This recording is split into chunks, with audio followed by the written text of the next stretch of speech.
Hello, and welcome back to Play of the Game, the Magic Limited podcast where we actually play the games. I'm Ryan. And I'm Jason. And we have for you guys today a spot from Marvel Superheroes Early Access. We're recording this a little bit ahead of time. We're recording it before the Spotlight series in Vegas this weekend, which we're going to and competing in Team Sealed. And we're going to win. We're obviously going to win. We just actually earlier today recorded an episode talking with my roommate Maura, our third teammate, about Team Sealed, which you guys will have already heard at this point. And we are going to try to find a spot over the Spotlight to maybe record an episode about, but if we don't end up getting one, maybe we don't have time to take a picture of the situation or whatever, then we will have this, to release next week at least. And so it's possible that you're listening to this even like 2 weeks after Early Access comes out, but possible that you're listening to this, next week right after the Spotlight. So we'll see. Just to remind everyone how the podcast works, we talk about one single decision in a game of limited magic, one single turn, spot, whatever you want to call it. And we link out to that spot in the episode description. So we have episodes on YouTube where you can follow along and kind of look at the game as we're talking about it. But if you're listening only on audio, you can look at the podcast description, follow that link, kind of download the spot, get it into your working memory, and then come back here and we will be talking about this gameplay in this decision. So, Jason, do you want to break down what we are looking at here? Yeah, so we are somewhat in the mid-game. We're a little bit behind on life total, but we have some powerful cards in play. So we are at 11 to our opponent being at 20, so we are on the back foot, life total-wise. We have in play 5 lands. That's 2 swamps, 2 forests, and 1 mountain, as well as a 2/3 Jessica Jones. That's the card that says tap, put a stun counter on it, exile the top X cards of your library, or X is its power. You can play those cards this turn only. And so, you can draw 2 cards every other turn with Jessica Jones. More if you buff Jessica Jones's power. Spoiler alert.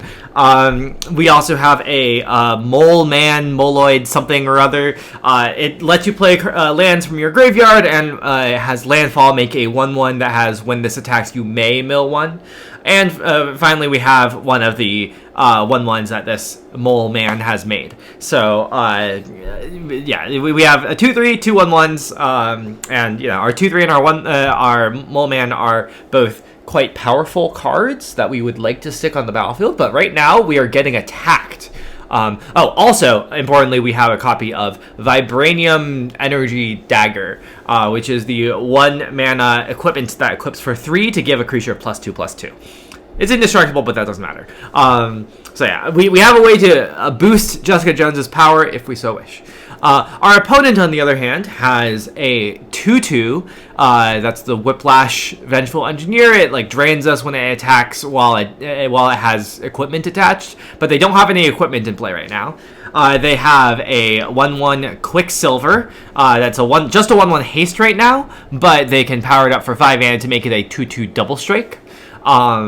And finally, they have a 3/2 villain with Menace attacking us. They are completely tapped out. I believe they have not played their land for turn. This turn, what they did was they activated their villain hideout or lair, whatever it's called, villainous hideout, spending their 4 mana to make their 2/1 Menace Connive, turning into a 3/2 by discarding the +1/+0 aura first strike trick in red, I believe. So yeah, they decided to do that and then attack us. They haven't played land. They have 2 cards in hand. We only have 1 card in our hand, and our 1 card is a swamp. So both players are seem to be pretty low on cards. Our opponent apparently also chose to not cast any of their cards and instead just connive.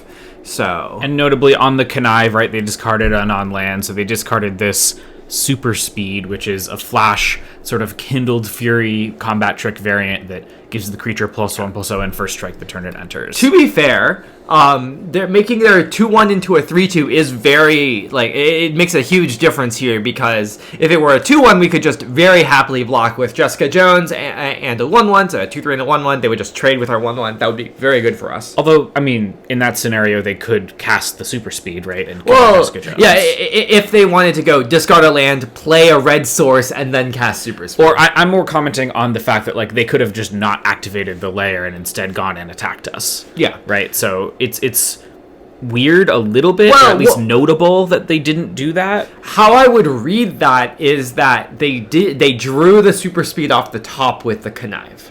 Like how I'm reading that is like, if they had the super speed in hand, it would make more sense for them to just attack first. We're completely tapped out, so it would make sense for them to attack first, cast super speed, in order to blow out whatever we block with. Like, they can even attack with their 2/2 in that case, right? Then whatever we block with Jessica Jones, they can use super speed to kill Jessica Jones. Yeah. So they my guess is that they drew super speed off the top with the connive, and then decided for some reason they weren't going to play Mountain and cast it. Who knows? Maybe they don't have a Mountain in hand. Reasonably likely they don't have a Mountain. Yeah. So reads for what their hand contains include like maybe some like 6 mana card, maybe like 2 5-mana cards, and they like drew the super speed off the top, and like I'm gonna discard the super speed so when I draw land I can play my 5-drop, but like they didn't have anything else to do with their turn, and that would explain why they connived. Maybe like conditional stuff that isn't relevant on this board for some reason. I don't know. Yeah, I mean they could have any other random 2 or 3 mana cards that didn't make sense to play at this point or something. There's like a reasonable range they could have. I think reading specifically what their hand is not hugely relevant to our decision making here. I mean it's always relevant, whether they have lands in hand is maybe an interesting one. Mm-hmm. And I, given that they discarded super speed, I would guess that they don't. If they have 2 lands in hand, they're both swamps. Sure. Yes. or like neither of them are mountains. Maybe the more salient point. But yeah. So the main decision that we're faced with here is, how do we block? Do we block?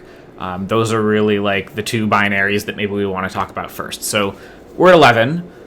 11 is pretty low. 8 is even lower than 11. If we didn't block at all, we would go to 8. And they have like a little bit of reach here with the fact that they have Whiplash in play, which could, if they played an equipment, start draining us. They have a 3/2 menace if we don't block it, and that can be annoying going forward. If they draw their 5th land, they can like make their Quicksilver a 2/2 double strike, which also isn't free to block. So like, it's not like we are going to, if we don't block, we are going to immediately be stable on our next turn, right? Like we can equip the daggers to help, but like any removal spell would make that like a little more tenuous. Yeah, or a removal spell would be pretty punishing if we spent an entire turn equipping the daggers. Yeah. We could talk about like what are our options for blocking, or we could talk about kind of planning out the rest of our turn depending on if we block or don't block. Yeah, because I think given that like our opponent is mostly tapped out, they probably don't have a follow-up play here. It is sort of our turn already. It's just that the first action we need to choose on our turn is like, do we take 3 or do we sacrifice some of our creatures to not take 3? And also we haven't drawn our card yet, so we don't know that. That too, obviously. So we can do a lot of planning, I guess, is what I'm trying to say. So, okay, in terms of how we can block, obviously we can just no blocks, go to 8. And like, they don't really have 8 damage on the board, so we're not like going to immediately die next turn, but it is like a more tenuous position. Or we can choose to block with our 2 1/1s, offer a clean trade. We keep Jessica Jones in play, but we trade off our Mole Man. Or we could choose to block with Jessica Jones and the non-Mole Man 1/1, presumably, to give them the choice between killing our non-Mole Man 1/1, which they won't make, because instead they'll just trade with Jessica Jones, like almost certainly. So yeah, those are roughly our 3 options. Don't block, trade off Jessica Jones, trade off both of our 1/1s. Yep, those are the possible blocks, and I think then to decide kind of between these, we need to figure out what is our plan for our turn and kind of more generally for the rest of the game. Yeah. The first claim I want to make is we do not clearly have more going on in our hand. This Jessica Jones is our pathway to winning the game. Yes. I do not want to give up the Jessica Jones. Yeah. Unless we're like very much forced into it by the game, I want to make the claim that I would like to try to ride this to victory because it's the only clear resource we have that lets us pull ahead. Okay, well, I do have one thing to contest that, which Okay. is, let's say we trade off our Jessica Jones. Like, we double block with Jessica Jones and 1/1, they trade with it. We do have this Vibranium Energy Daggers, and all of their creatures are, like, smaller than a 3/3. This is true. And we have an engine in play that makes 1/1s. So, you could say that, like, you know, if we just trade off Jessica Jones, let's say we draw a land for turn, we do still have a way to spend 6 mana, and that way is equip daggers to a 1/1, attack with the 1/1 as a 3/3. They probably don't block because we get to mill a card, maybe we hit a land that we can play next turn or something. And then play a land and re-equip to our new 1/1. And then we have a 3/3 back on blocks against their 2/2 and their 1/1. I think my issue with this plan is it dies to kind of, or doesn't die, but like is pretty far behind against them having, I don't know, anything kind of relevant. Yeah, I agree. And also they have a villain. Like, okay, the problem with this plan, like, I'm playing devil's advocate here. I think it's not the right play, but I think the problem with it also is that they have a villainous hideout. Like, if they like face up, where like, oh, my hand is full of lands and I'm out of gas too. Maybe that could, maybe this line could work. But the fact that they have 2 cards in hand that could, for all we know, could be just like some 5 mana spells, and also they have this mana sink in play to like let them draw towards things even if they are missing on spells, means that like they're at 20, we're not actually ending the game that fast, and we're not like getting that much value turn over turn, right? We're only getting 1/1 per turn.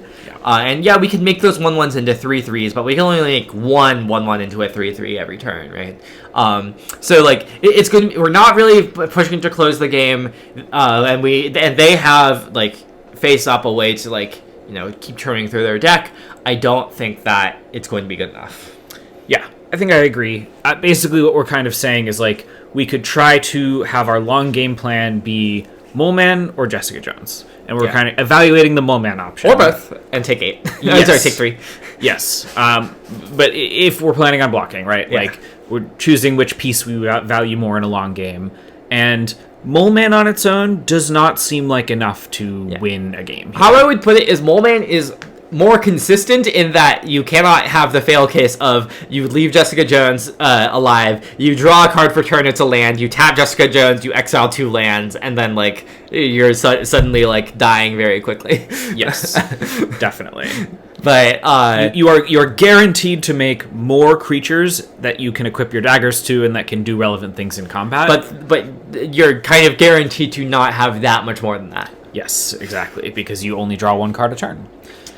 Now, speaking of drawing only 1 card a turn, Jason, what if we could draw many cards per turn? Yeah, I mean, the Jessica Jones is certainly like the biggest upside piece to leave in play, which is maybe a little obvious, but like being able to equip the dagger to it and then draw 4 is very compelling. Yeah. You could imagine that as, you know, we're drawing 4 +1/+1 cards every 2 turns, which is like 3 cards a turn.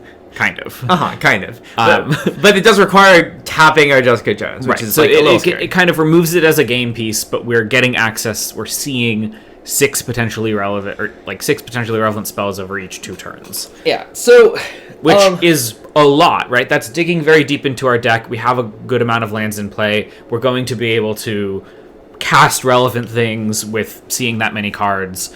The issue is it also requires us first equipping energy daggers. Yeah, but we could just... Okay, so this is, again, like part of the broader position that isn't just like, how are we blocking this turn? So we figured out that we're not trading off Jessica Jones. Yeah. I'm pretty confident in that as like assuming a the first other lines pass. are workable, right? Yeah, exactly. So let's say we're trading off Mole Man where we're not blocking. So next turn we're going to untap with 6 mana. We have a land in hand, so we can guarantee that. So one question becomes, are we, let's say we draw a land.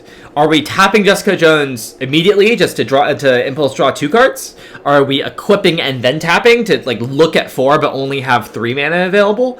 What if we draw a spell? Are we like tapping Jessica Jones to draw 2, equipping and tapping to draw 4? Yeah, it's sort of interesting. So you could imagine a lot of different ways to play this. It sort of probably depends on the composition of our deck a little bit, whether we have a lot of cheap spells, whether we have a lot of expensive spells. Yeah, like, if we have, like, 10 cards that cost 1 or 2, then maybe it's worth it to equip to Jessica Jones first, so that we can tap Jessica Jones, and there's some chance that we, like, even can double spell still. That's like, pretty hard. You could even imagine, like, equip pass. Right? Yeah. Where you just say, I'm going to use this turn to like create a blocker that can block any of your stuff. If you don't remove it, fingers crossed, fingers crossed, fingers crossed, then I'll untap and I'll like tap it and have access to a bunch of cards. That's high risk, but maybe high reward if you really want to go for that line. But yeah, that one is kind of a possibility, but we will make that decision once we get there. It's maybe more viable if we like draw a 3-drop or a 2-drop that is relevant for the board, so that we can like still chump if they remove our thing and kind of continue the game. Just like do something else as well as equipping that turn. Yeah. So, but I guess generally speaking, like, is our plan? Do we think to equip to Jessica Jones or to immediately tap her? I would guess that it's more to immediately tap her. That is also because especially if we are going to we can evaluate the situations, right? Like if we trade off, then our Jessica Jones versus their 2/2 and their 1/1. If we like just equip Jessica Jones and then she gets killed, we are extremely behind. If we tap Jessica Jones and find like one spell, then like we're still short term very behind. We're not that behind, right? Because like our one spell will probably like trade with or deal with like one of these creatures in the medium term, and then next turn we can equip Jessica Jones, and then the turn after that, surely drawing 4 will fix our problems. Yeah, that's probably true. I mean, this is kind of assuming that they don't have like meaningful big follow-up, which they only have 4 lands. It's not easy for them to have like huge follow-up here. But yeah, their board is pretty small. It also kind of depends on if we're trading the Mole Man now or if we're not. Like, that's sort of why we're talking through this, is to figure out, do we try to trade Mole Man now and save the life and be less behind if we, like, don't hit a spell off of Jessica Jones? Yeah, so, like, not trading the Mole Man now is kind of saying we're going to pay 3 life to put a 1/1 in play. Yes, that is roughly what it's saying. And so you can or then ask possibly the question, multiple 1/1s in play. Possibly. So you can then ask the question, which is more valuable here, a 1/1 or 3 life, right? And I think I would answer just intuitively a 1/1 is more valuable, because the board is small. We probably will have the option to chump with that 1/1 for 2 life at the very least at some point. Yeah, it does seem like they have like, many different things that we can chump for 2 life. Yes. So if a 1/1 can always be converted into 2 life, or very often easily and also we can converted into 2 re-equip it life. with the daggers. Right, it's another creature on our side of the board.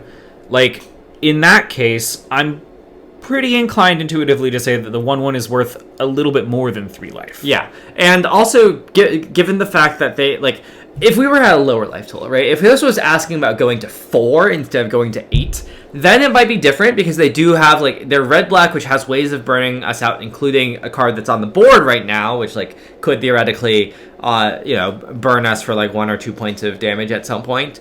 Or if they had, like, flyers in play, or, like... There's lightning strike in the format. Yeah.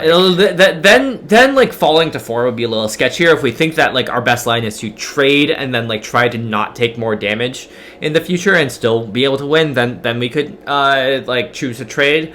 I do think that going to 8 is a safe enough life total that we can choose not to block. Now, this could change if we just like saw things about if this were game 2 in a best of 3, which it does not. Then we like, maybe if they have a lot of flyers, then we could like be more careful, or a lot of burn, or something like that. Yeah, I think I'm pretty inclined not to block here, and then I think as well, if we're making this decision not to block, we do need to really, like, plan on what are we doing for our turn. Well, we can take our draw step after. Yeah, I think, like, it is reasonable to kind of view this spot as what are we doing on this turn cycle. Yeah. And so what we're going to do is we're going to decide not to block and then see, like, what we draw. Yeah, so maybe do you want to talk about, like, Do you think it's relevant to consider the different scenarios of what we could draw, and do they influence the block or not? Or do we think that the 1/1 is pretty much in most draws worth? I mean, I think that we've the come to 1/1s that conclusion. Yeah, because you can double block the 3/2 very cleanly with 2 1/1s without risking your mole man, right? And like you can next turn, like basically how I'd put it is that I think that not blocking gives us a better floor for active. Like the thing I want to do next turn is to activate Jessica Jones to draw 2 cards. So here's the thing, right? If it's kind of between activating Jessica Jones next turn to draw 2 cards, or equipping and activating her for 4 the following turn after that. But if you think about it, like activating Jessica Jones for 2 cards right now is like you get 2 cards on the next turn, and then 2 turns after that, you get 4 cards. So you get like 6 cards across 3 turns.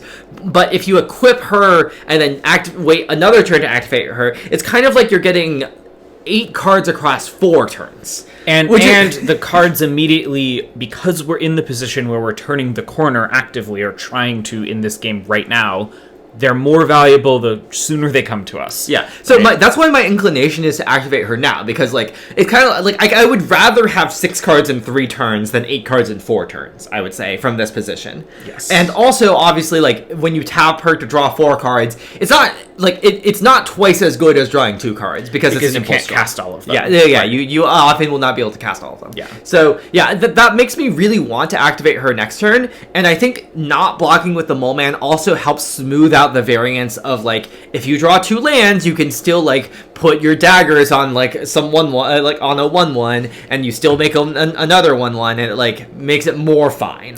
Yeah, that makes a lot of sense to me. So we can really come to the conclusion of like what we're probably doing for our turn as we're making this blocking decision, even before we see our card. But let's zoom ahead a little bit, see what the card is, and then see if it maybe changes our plays. Okay, so they play a tap land. They play a gain life tap land, so they had, they're down to 1 card in hand. Yeah. Probably a spell, because they wouldn't have discarded a spell unless they really wanted the counter. Well, I think that if their hand was Swamp, tap land, and the +1/+0 trick, they could discard the +1/+0 trick just to get a counter. They could, if they've already activated the hideout, and so they didn't have the option to cast the trick because they drew it. I think it's not a mountain, and I think it could be. I think it could be a swamp, could just be a 5-drop. Yeah. So we go to our turn, and we draw an Undercover Scrawl, which I believe is a 3/3. Let's check our graveyard. It is currently a 3/3, so we have 2 creatures in yard. It gets +2/+2. It is a 3/3 that we can play. And it is all types. It is all types. So true. So true. It's got its secret identity protection on or whatever. Yeah. So this changes things a little bit in a good way for us, right? We have a very relevant creature to play out, and we still have the option to activate Jessica Jones. How are we beginning this turn? Like, what is the first action we take? Is it just tap Jessica? That seems like a good default, right? Yeah, I mean, now we have 2 options, right? We can either tap Jessica and then see what happens, and like most of the spells in our deck, presumably, if we hit them, we could double spell with our scroll. But or we could just not tap Jessica this turn and just play Scroll and equip our daggers, presumably to Jessica, to have a bigger turn next turn. Yeah, that would give us like a very wide board that is good at blocking even through a removal spell. A removal spell on Jessica would still be pretty devastating. We wouldn't have gotten any extra cards out of her, but we would have a totally reasonable set of blocks. Like, we would not be even close to dying or needing to trade off our Mole Man or anything. So I think that's a pretty reasonable line, because it sets us up to untap and have 6 lands in play, a 7th land drop active, that we can make, and exile 4 cards with Jessica Jones and be able to probably double spell on that turn. So that's very strong on its own. The line specifically being play Scroll, equip daggers to Jones, pass with a large board. I get play our land as well to make a 1/1. Pass with a large board, say, hey, I have this card draw engine that you need to deal with now, and even if you deal with it, you still don't have good attacks, and I'm still maybe turning the corner. Do we think tapping Jessica Jones now is an improvement on that? I think it kind of is. And okay, so the worst case is you tap Jessica Jones and you hit 2 lands. Yeah. Right? But like, if you hit 2 lands, you still can like just play your scroll and equip the daggers, and now you. And in fact, you can equip it to something else, so you're not putting. I would probably equip it to Mole Man so that you have like 2 different 3/3s, and 2 3/3s and 2 1/1s blocks pretty well against their board. You like can double block their 4/3, and you can put a 3/3 on their Quicksilver that can become a 2/2 double strike for all of their mana, and you're completely happy to trade your 3/3 for their card and all of their mana for the turn. Yeah. And then like the next turn you can then still play it, like in the world where we tap Jessica Jones and we just hit 2 lands, then turn after that we can still play a land because there's a land in our hand, so we still make a 1/1, and like if we like draw another land, like whatever, and then we can equip the daggers to Jessica Jones and then set up to draw 4 after. We're still treading water totally fine, and we're kind of splitting the attention the opponent needs to pay to like our medium-sized board and our card draw engine. They need to kind of choose which one to deal with, which is pretty powerful. Yeah, they're on pretty constrained resources, so it's unlikely that they can like smoothly answer all of the things. Yeah, mostly I don't like that if we just equip the daggers to Jessica, play our thing, and pass. We're like kind of soft to a removal spell, because again we're in that position where like if they just remove our Jessica, we no longer have a value engine on board other than this Mole Man, which like.